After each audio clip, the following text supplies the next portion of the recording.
All right, so this is it. Season finale. Here we are. It was a great and wonderful season. I want to go ahead and thank my staff, and I want to take this time to also shout out to all my guests who took the time out of their days to come on the show. We love and appreciate you guys, everyone who came on. And to everybody out there, just, happy holidays, happy new year. Peep out the Instagram at A View to Film. So for the future season, which should be launching after the new year, but this was a great one, so hope you enjoy it. Season finale, here we go. I'm Luis Agustin. This is A View to Film.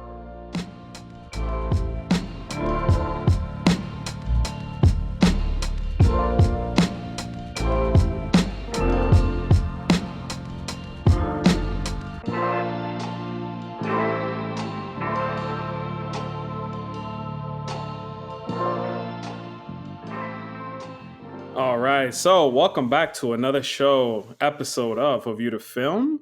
My very next guest is a dad of three, former colleague of mine, and a part-time bodybuilder on IG.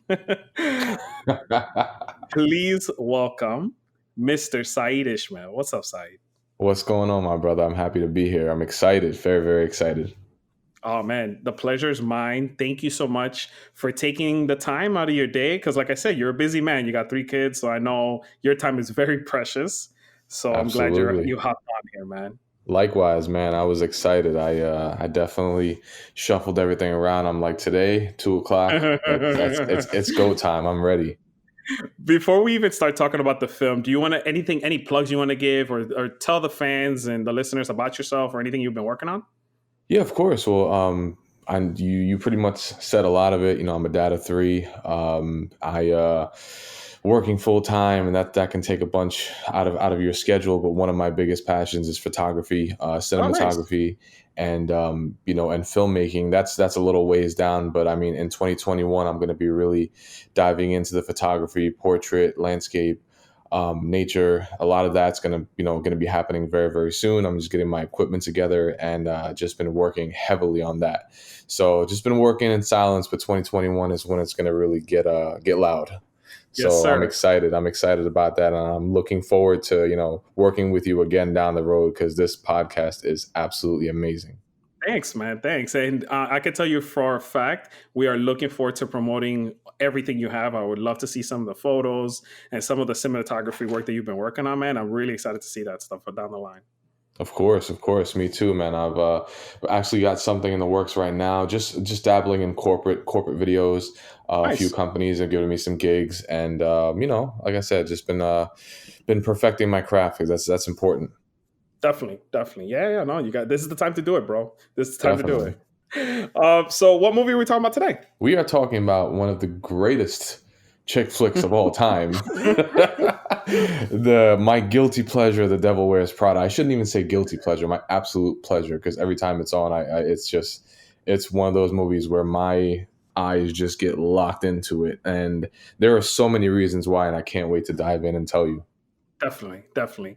So real quick, because I have a lot of thoughts on it too. Yeah, In your sure. own words, for the fans, and believe it or not, my wife hasn't even seen this movie until she saw it with me last night. So yeah, no, for real. There's still people out there who haven't seen it. In your own words, what's this movie about? For me, the way I interpreted this movie is a love story, but a love story with excellence from 2 different point of views. Okay. On one point of view, you have Meryl Streep, which is Miranda, who is the ultimate, power figure. And then you have Anne Hathaway, Andrea, who's just this quirky writer who has her own idea of excellence, and they both just clash. And I believe they do this dance in the entire movie, and it's really a love story with excellence. And that's that's my take on it. And I think that's what draws me to it every single time. Interesting. The reason I come back to this film is to see and appreciate the boss and employee dynamic, or just challenging upper management.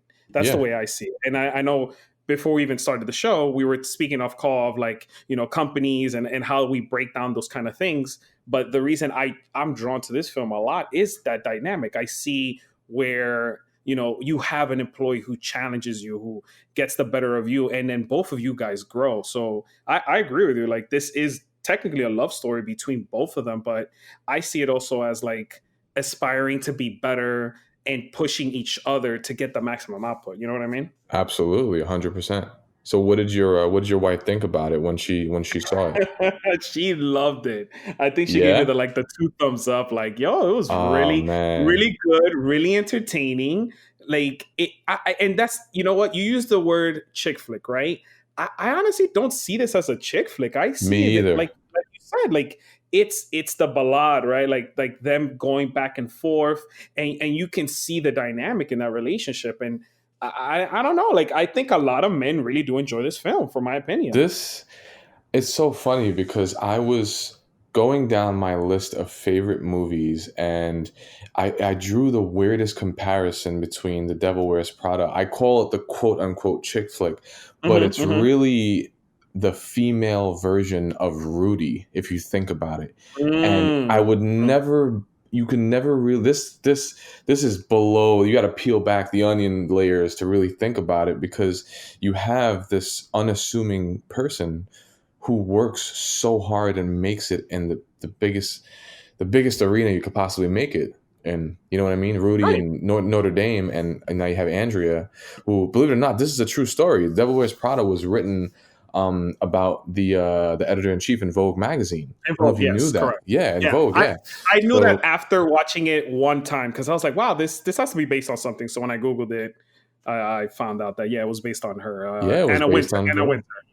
Yeah, for sure. And it was based on that. And the same thing with Rudy. So, and Rudy is in my top five as well, as far as one of my favorite movies. Between that and The Lion King, every time the end comes, I Yeah. cry. I can't help it. I shed tears of Yeah. happiness. Yeah. What? Yeah, man. Why is this like one of your top, like, in general? Like, why do you think that this really hits home for you? This hits home for me because of a couple of different reasons. A personal reason, I mean, my parents are, my kids are first generation over here in Right. the United States. My parents are from Trinidad, and I was born there too. So any story where someone who is the unexpected, unassuming person that knows they have the ability to be great in their arena, Right. and overcomes huge obstacles to do that, and you really feel their struggle and their battle within themselves to get to that place. Any film like that, it draws me in.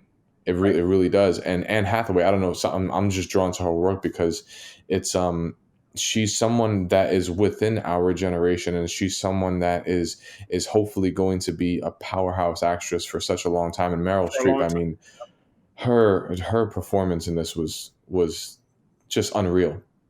Her character, it made it made the story so believable, in that that like I said, that inner fight was from Anne Hathaway to get to where she wanted to go, relates to me in so many ways, because I've been clawing and working towards my personal goals, and every time I see these stories, it gives me hope every single time.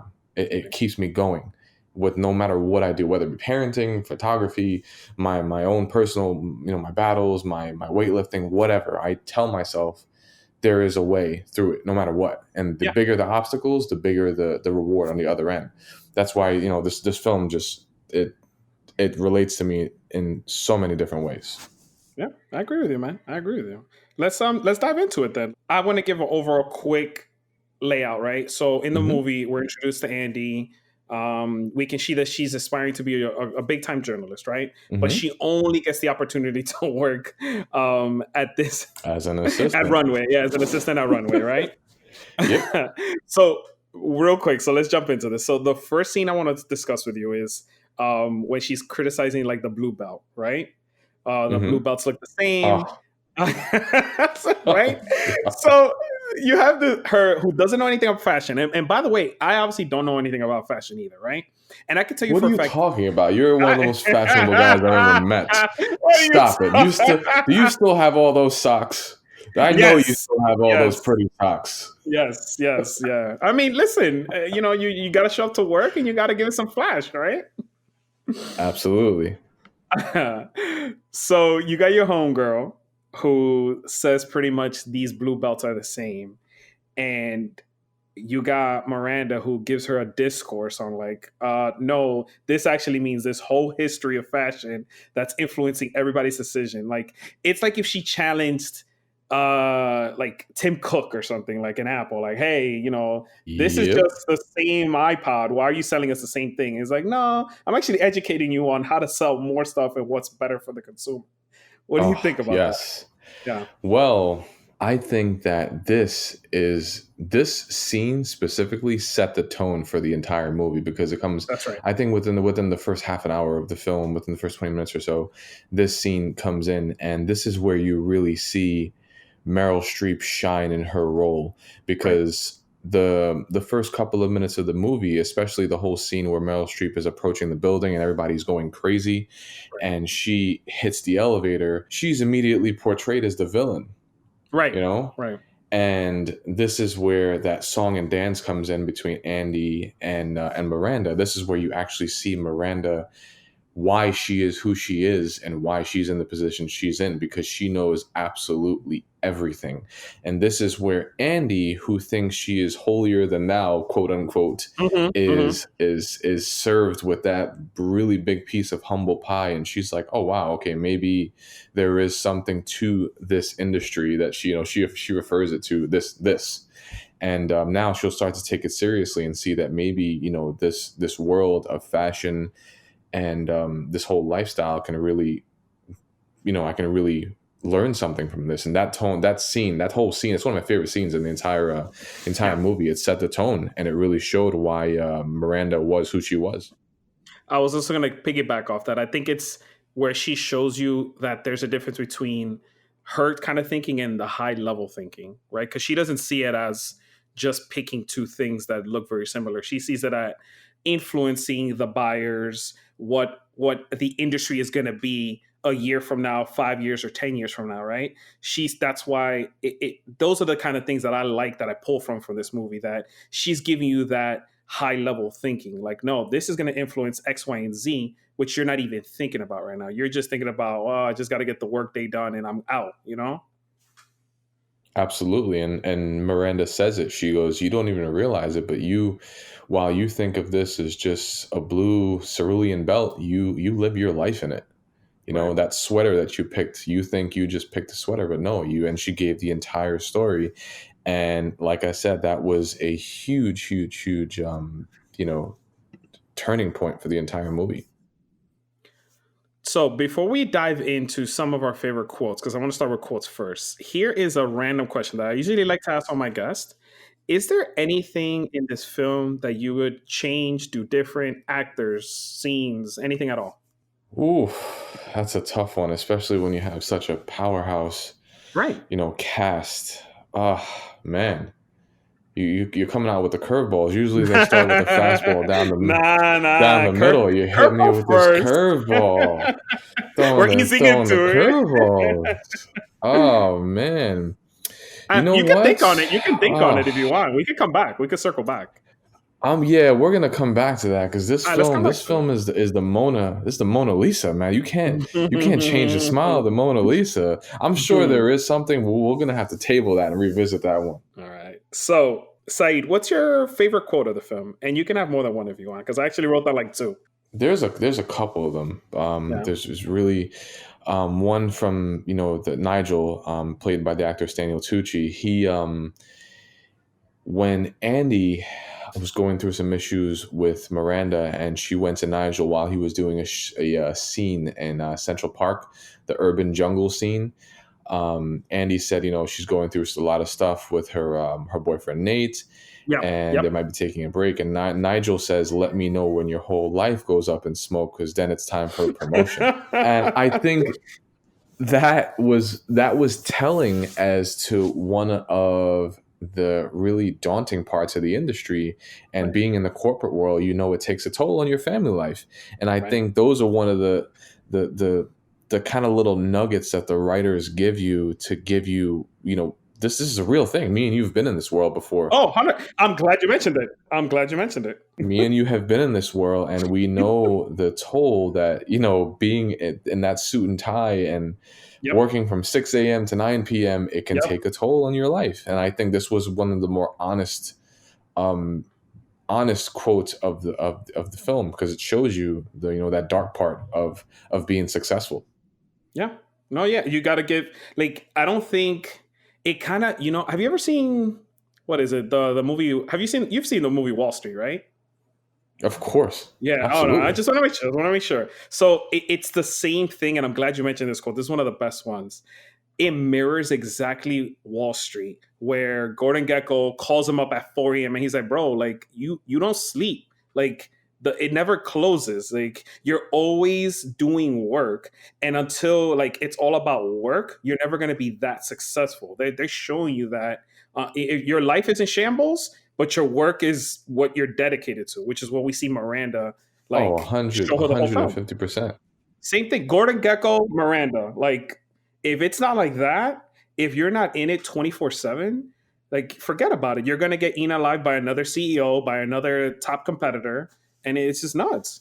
You will, and you see that, and you that, like I said, that you really, really see the dynamic between two people who value two different things. Right. And Gordon Gekko with, obviously his family, and Miranda going through her divorce openly within the film was huge. I mean, it showed the ugly layers of what being successful, especially at a C-level success, can do to your life. It can blow it up in shambles. And I think that's exactly why they put that quote from Nigel, "Hey, let me know when your whole life goes up in smoke, because then it's time for a promotion."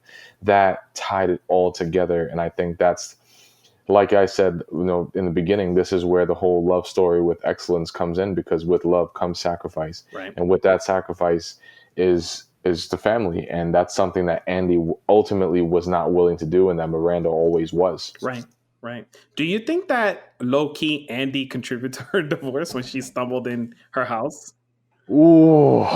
I just thought about that now. I'm like, wait a second. You kind of low-key pushed the argument. Like, you see, he probably went to the bedroom and was like, you see, this is what I'm talking about. I think that if you're standing at the edge and that gust of wind pushes you over, if you're telling me if Andy is that gust of wind, I would probably say yeah at this point, thinking about it now in retrospect. Right. But I mean, she was already standing at the edge. It's just the wind is Mother Nature, and you can't really do anything about that. Facts, 100%.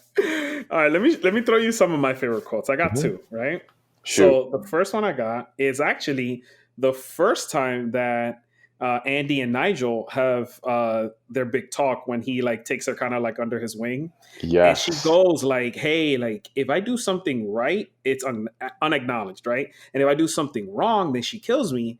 And I'm like, wow, you see, this is like a little golden nugget of info for all you youngsters out there.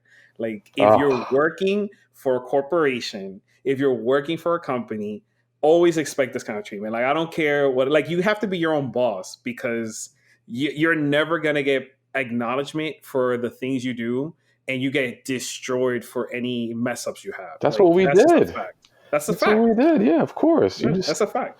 Listen, doing your job it's like the old adage, do you say I love you every single time to your significant other, or do you say it when it's special? Me personally, I say it every time, but I'm just saying. Yeah, listen, man, happy wife, happy life, all right? So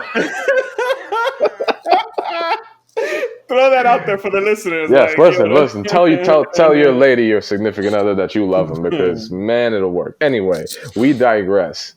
But listen, at the end of that's a fantastic scene, because it really starts her descending in that character arc, because she starts off quirky and unassuming, and she hits that point where it's like, okay, it starts to go downhill, and that scene is exactly where it starts, because she's like, oh, she had her epiphany.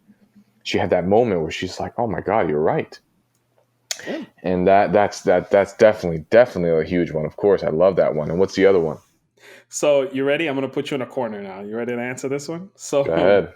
it's right towards the end of the film where she finally, like, I guess she had her epiphany of like, dang, like Miranda is like what everybody strives to be, right? Mm-hmm. But so she comments to her side piece. I forgot the guy, the writer, Mm-hmm.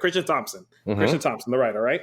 So she's like, yo, if Miranda was a man, no one would judge her the way like she's being judged. You know, that they would just say, oh, he's just doing his job. But Miranda is seen as a dragon queen the whole time, right?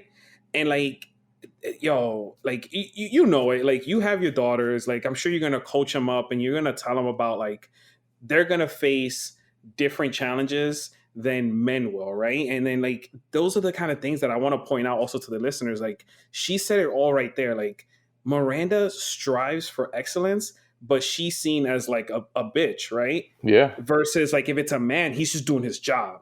And it's crazy that like we have those double standards out there. You know what I mean? It is, and it really, really is, especially, a father with, two daughters, one who is, believe it or not, an aspiring writer. It's strange that these things can happen at such a young age. My daughter has this fascination with books and writing, and she actually asked for a typewriter. Yeah, typewriter for Christmas. I mean, who does That's that? what's up. That's Best what's up. 8-year-old ever. But yeah, I think as she grows and, gets into her, her adolescent years, she's going to have to understand that in order to get half of what someone else would get, she has to work twice as hard, Right. and this is absolutely right. When Christian Thompson, who's played by Simon Baker, said that was another another groundbreaking quote, because that's the truth.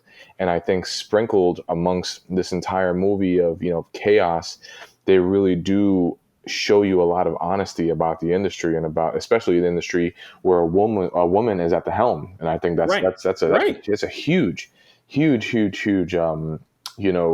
huge piece. And especially the dynamic where they try to replace her with a younger, more I guess, quote unquote, woman with a fresher take. Right. But ultimately, like I said, I mean, the old school wins. Exactly. Yeah. Like, spoiler alert for who haven't seen it, but yeah, old school wins. But like Miranda, like, like I said, my comparison to her is like the gecko. Like, I'm not gonna take no. I'm gonna strive for the best. I don't care who I have to crush, all along my way to Yeah. get there, right? And it's all about me and my success. And there's only a certain level of human beings that can that like just have that drive. Like you need to just aspire to be them. Like Yeah, like of it's course. crazy. Absolutely. And there's it's funny, there's one movie that I recently saw, which I hope we'll do down the line in your podcast. Sure. It's a completely separate plug from this movie, but it's called Late Night, written by I believe it was Mindy Kaling. And basically, Oh yeah. it's another really, really good up and comer story that has a lot of comparisons to Devil Wears Prada. But I won't get too much into that. But I I mean, was gonna ask for your like unbiased opinion. Like, was it good? Did you like it? it Like was compared it to was okay. I've seen it 3 times. It was Wow. fantastic. It was absolutely amazing. I'm a super fan of The Office, so as soon as I saw Mindy Kaling was in it, who played Kelly from The Office, Right. Right. I love her writing style and her creative vision. I relate to a lot. And as soon as I saw this movie, it was fantastic. And I hope you do get a chance to take a look at it. I definitely will. Now that you sold me on it, because see, when I saw the advances for it, I was like, "Oh man, are they trying to do kind of like a Devil Wears Prada?" Like I really No, thought that. And listen. I'm like, "Oh, I don't know if I want to." I like. I love Mindy. Mindy, like she's awesome.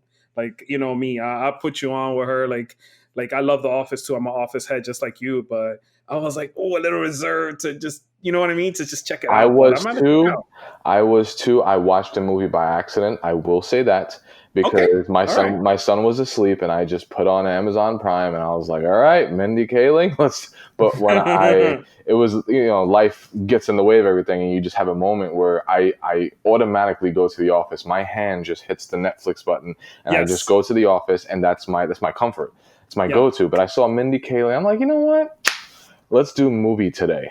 And Okay. I saw All it, and right. I was blown away. It was a All right. very, very good surprise. So hopefully we can check that out and discuss it later on. We will. We will. Then I'll check it out. I promise I will. Now that you told Definitely. me. So what's your favorite scene? I know you like the belt scene a lot, but do you have another one you want to discuss? Yeah, there's a couple of them. One where one where Andrea and Nate get into the argument in the street, Okay. where Nate says, listen, I don't really care if you're on a stripper pole as long as you do it with a little integrity. And this once again showed the honest moments that the success in the industry can have on your life. Right. And that battle between Andrea and Nate, and him accepting her being successful in her role, that was tough for him as well, because he had to sacrifice a lot, which we saw throughout the film. And Right. once again, that kind of that showed that, okay, this was another turning point in Andy's career, where she started to think, maybe I'm giving up a little too much for the success.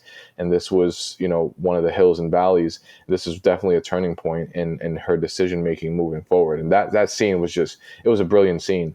And that was definitely an important one for me.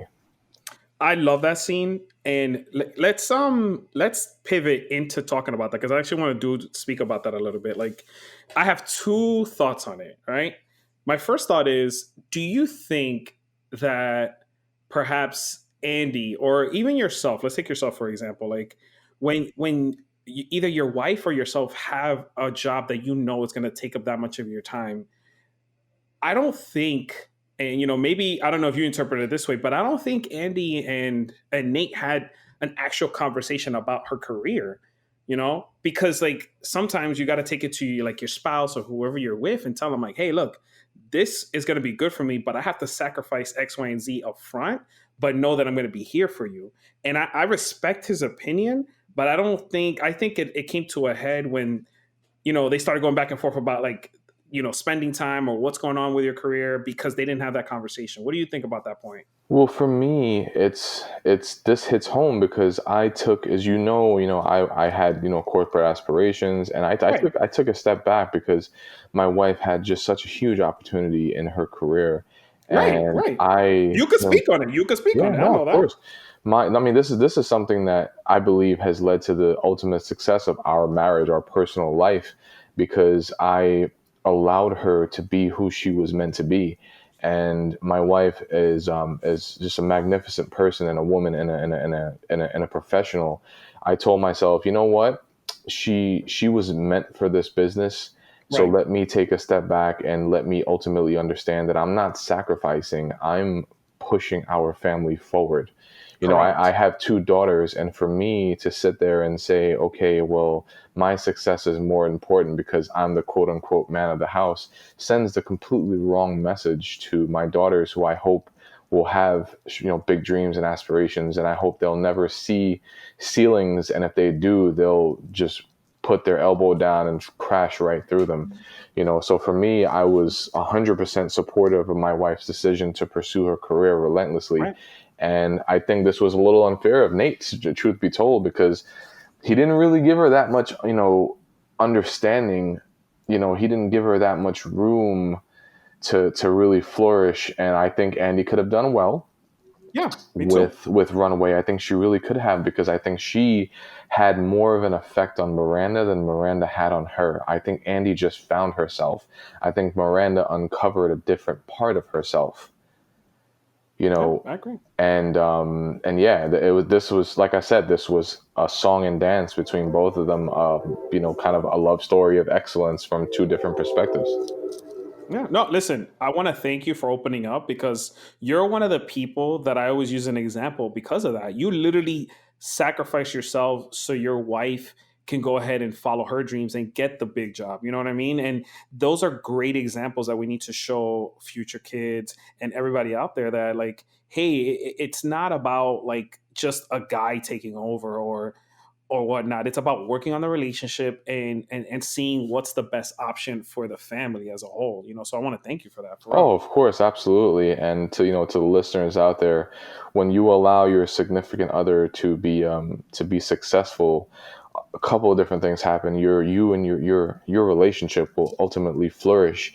And come Christmas time, you're gonna get some. Oh man! Shout outs. Shout out to the wife. Oh, I'm on a beautiful MacBook Pro right now, Oh man. courtesy of the wife for Christmas. That's what's up. So then here's my other one that I'm gonna call out on. I'm gonna Mm-hmm. call out her homegirl Lily, and here's the reason why. Mm-hmm. So as you remember throughout the film, like Lily was rocking with her, like just Yeah. reaping the benefits of Andy being in this high profile job. Mm-hmm. But then, like out of nowhere, Christian Thompson gives a little polite kiss and she flips out. And I'm like, yo, like, listen, if we're boys and you need to check me, but don't come out of left field. You're cool with everything. And then all of a sudden you just want to. I feel like Liddy should have had a lot sooner ownership and called her friend out if she thought she was doing wrong because she was rocking with her. Absolutely. When she was getting the, the Purses. bags and the Yeah. purses and the phones and the Clinique and all that stuff, Lily was reaping the benefits. And the ironic part is Andrea was at Lily's event Right. doing that. So she was already supporting her friend, but she just saw, Christian Thompson there and he gave her a polite kiss. And, and Lily kind of took it into a different direction, which wasn't really that cool, if you ask me. Right. That's what I'm saying. Like, am I wrong here? Like, No. if you have your boy and you see something, like, it's your job to be like, hey, bro, like, you might want to consider this, but not come out of nowhere. That was one of the things I was like, yo, what do you mean? Like, I thought we were cool here. Like, I thought you were okay with me pursuing my career. Yeah, she was a little, like I said, a little dramatic. And I think, especially it's kind of like we were speaking about before, when your friends see you doing something and you all of a sudden become really successful, it goes from, hey, great job, to, hey, maybe, the little green jealousy monster is coming out, and maybe, I don't know, maybe there's a couple of different angles we can go with that, but Lily definitely was a little salty in my opinion. So my favorite scene always, that like no matter when this movie's on, Mm-hmm. is when she tasked her to get the Harry Potter books. Because Oh, like to piggyback off what you said man. earlier, it's making the impossible possible, which is what she was talking about. Like, Andy was ready to quit. She was like, all right, I'm done. But she saw that small window open up for her and she accomplished her goal. That's one thing that I always take away from this film, that no matter what the obstacle is, you can get it done. Whatever it is, it doesn't even matter. It doesn't have to be at work. It can just be in life in general. I think that's my biggest takeaway from this film. That scene is not just one of my favorite scenes of the movie. That's one of my favorite scenes, period. Because, like you said, she made the impossible possible, and that pivoted her into a different stratosphere when it came to Miranda. And Right. once again, Miranda just acknowledged her, but she didn't really tell her congratulations. She just gave her that smirk, took her coffee, and turned around. And Andy had her moment where she was like, "All right, I'm here. I have arrived." And that was huge. That was such a wholesome scene to see her succeed against impossible odds. Right. And I'm telling you, like, listen, I don't, like I said before, regardless of what you think, I don't know nothing about fashion, but it's just in life, you're always going to face certain things that you're like, yeah, there's no way you're going to get this done. And even, little movies like this will show you those lessons. Like, man, like, if you just work that harder than the next person, you're going to accomplish your goals, Yeah, of course. I mean, I think that's where this movie, that's why it draws me so much. I mean, I can just point out a handful of movies like Pursuit of Happiness, Devil Wears Prada, Rudy. Oh, man, yeah. I mean, these movies show people that come from nothing, that go into an arena where it's really difficult and they have daunting obstacles ahead of them, and that can be tough, especially for people. With Andy's situation, Andy has a leg up. She doesn't have kids. She has a boyfriend and Nate, but in the other movies, people had families, kids, wives, going through it all, and they still went ahead with this relentless force. Mhm. and that's what makes this movie, relate to me so much, because of that journey, you know. Mhm. And it's done in such a modern, fresh take that it's airy and it's bright, but it's also just it's deep.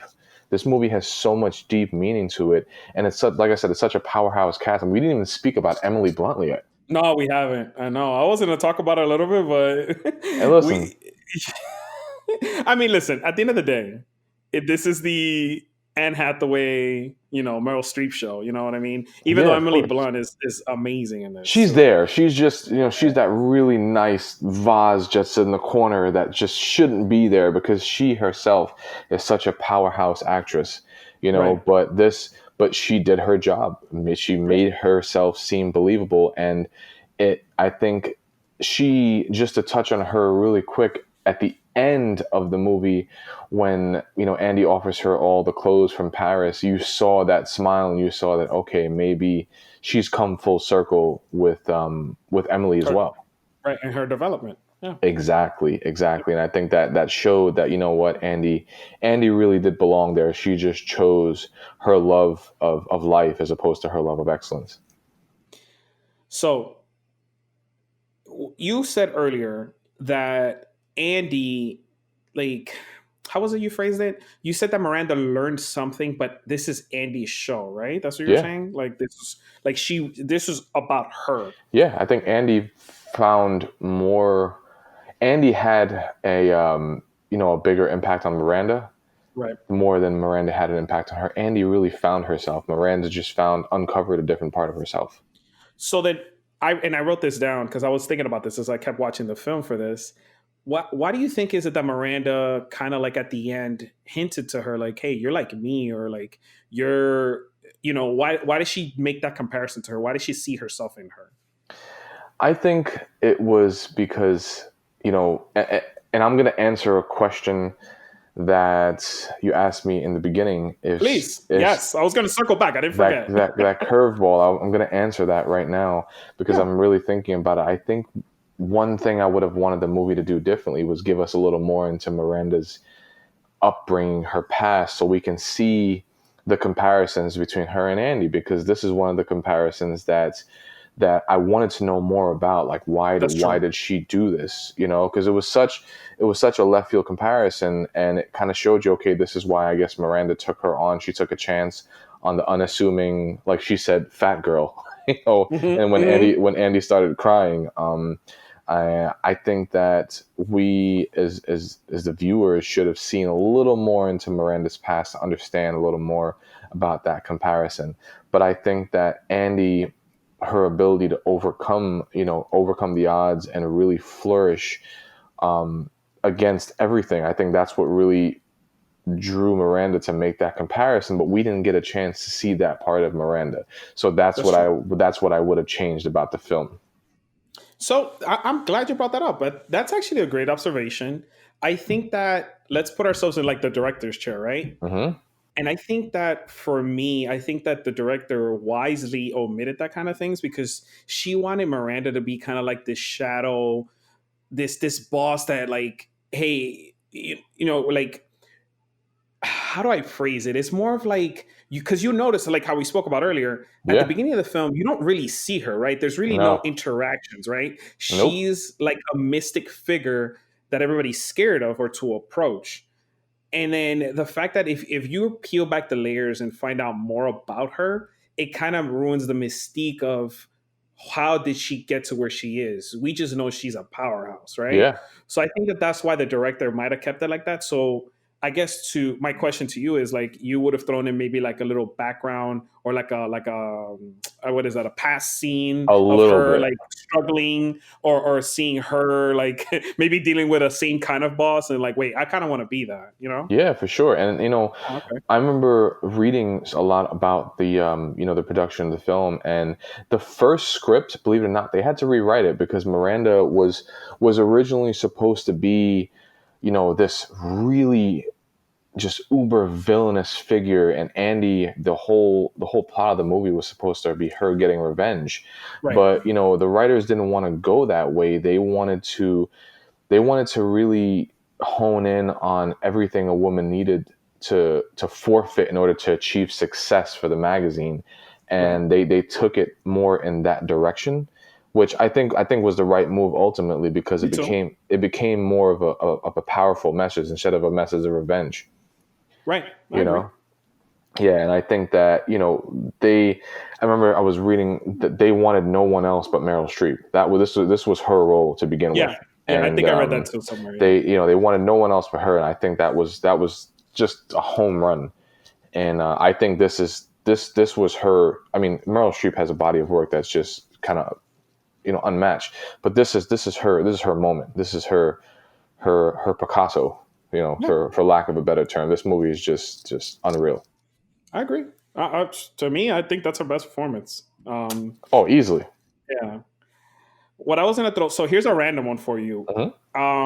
And I know I kind of tell you you're a movie head. You've seen a lot of films. Yes, What sir. if I would recast Andy as Rachel McAdams? What do you think about that?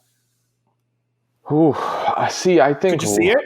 I could see it, but I think here's the thing: Rachel McAdams. You have to. There's so many things when I think about casting someone.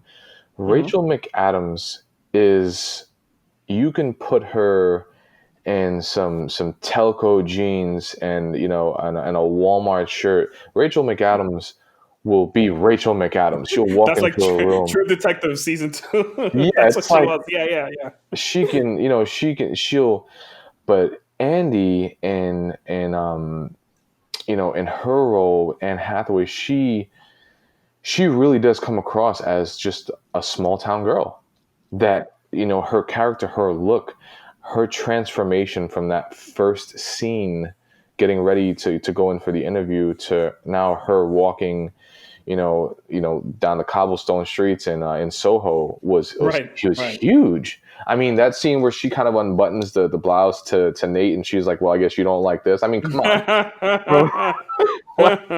Like, come on, man. I mean, from her going to the small town girls to that, I think it was a bigger arc Mhm. than Rachel McAdams would have been, because Rachel McAdams is, like I said, she has that look.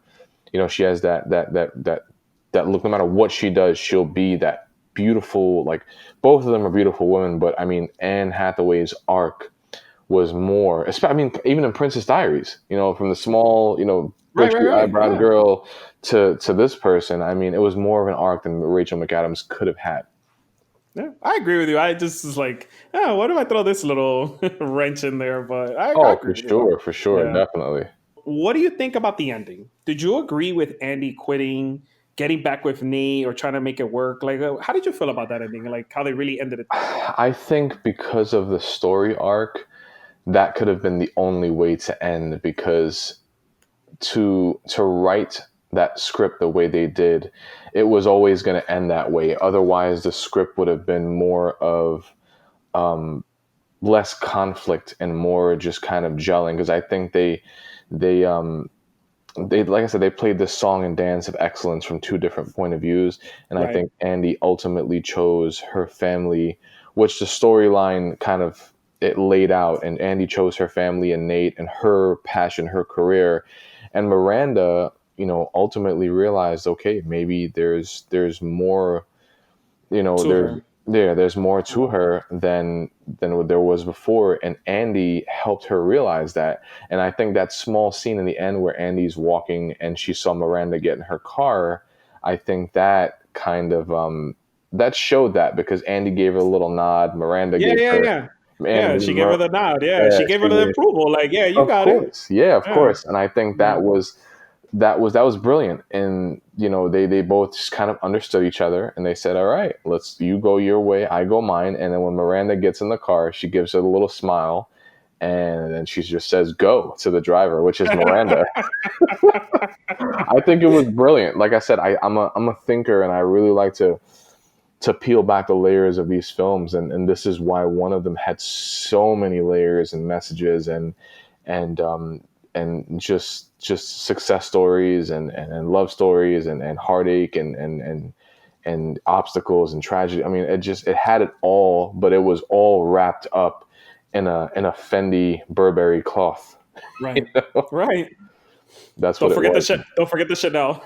Oh, the Chanel, the Clinique. Yeah, of course. Of course. Don't Absolutely, forget man. that. All Yeah, right, brother. definitely. So, who is your Arturo Fuentes MVP? Who do you got? I gotta hear this. Ooh, you're not going to believe this, but this film doesn't work without Stanley Tucci as Nigel. Nigel, yo, oh my, bro, I am, yo, This, I'm not lying to you. I wrote down, no lie, I'm looking at my notes. Nigel, it's hard to go against Meryl Streep, Miranda, but Nigel is the MVP, bro. this film doesn't work. 100%. Nigel's the 100%. bridge. Nigel's the He's the bridge. great, yes. You couldn't have said it, bro. Me and you both agreed. Agreed. Not lying. Nigel is the bridge between it all. And we're able, why Nigel is because Nigel gave us that backstory. He said, while my brothers were playing soccer, I'm underneath the covers reading comic books. They're thinking I'm reading comics books, but I'm really reading Runaway magazine. Nigel gives his backstory and why he is where he is. And I personally think this film does not work without Nigel, period. And funny enough, Stanley Tucci, he took on this role very last minute. I think it was like 3 days he accepted the role before they even started filming. So it was quick work for him. And I think he's such a brilliant actor. He he really lands this role, but he plays such a pivotal part. He is that bridge that brought Andy and Miranda together to see their different paths of excellence. And he's absolutely, without a doubt, my MVP. It's tough to go against Meryl Streep, but Yep. it's really, especially in a movie that headlines her. Yep. But yeah, it's got to be Nigel, man. It has to be. I think I wrote down the same exact thing, brother. Nigel is my low-key MVP. Shout outs to Meryl Streep. She's simply amazing. Like we go to this movie to see her, obviously, Mm-hmm.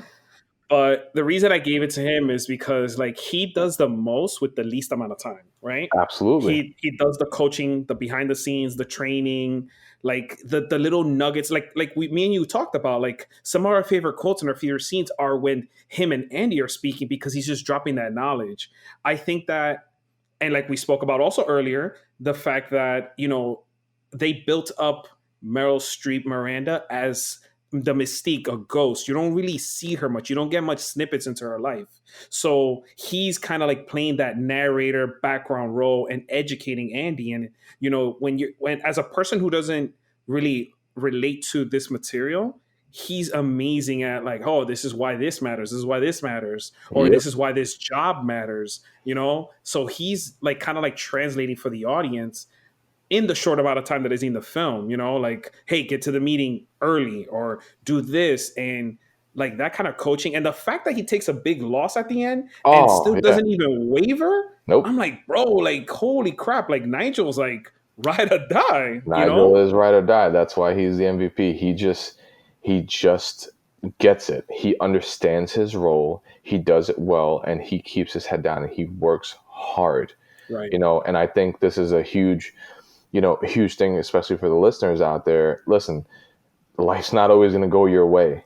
Right. You're either going to get the job that you want or you're not. But there's no excuse for not being the hardest worker in the room. And I think that's what Nigel is. And I think that's what ultimately will lead to his success in whatever he does. 100%. Like, listen, it's like what I said earlier. He's going to get something that's impossible. He's going to turn it possible because he just got thrown off his seat for this big time spot. Yep. And not gonna phase him. It's not gonna waive him. He's like, nah, I got it. I got the next one. Don't worry. Nope. Like he's gonna persevere. That's it. He just scratched his lip with the little pinky ring, the little huge pinky ring at the end. He was like, nope. Not gonna phase me, man. I got this. And that's why, man, my man Stanley Tucci, 100% the MVP. That was an easy choice. It wasn't the obvious one, but for me it was easy. Yeah, it was definitely easy. I agree, brother. Anything else last minute you want to speak about on the film? You know what, man? All I want to say is I appreciate this opportunity to come on and just chop it up with you about this because this is like I said, one of my guilty pleasures. I love it. I don't and it's so good to speak on it, speak about why I love it because it made me love it even more. And it's one of those films where I hope the listeners can hear us speaking about it and really take those messages and 100%. and that start to affect their life in a in a positive way. So listen, if we can change one person's perspective on it and that changed their trajectory of achieving their goals and pursuing their passions, then we've done a good thing here, brother. And I just want to tell you, I'm happy, you know, to be on here, and I'm honored, and look forward to doing it again. Thanks, brother. Yeah, you'll definitely get an invite back, brother. I really appreciate your thoughts and you taking the time. And with that, this has been A View to Film. Catch you guys on the next one. Take it easy, man.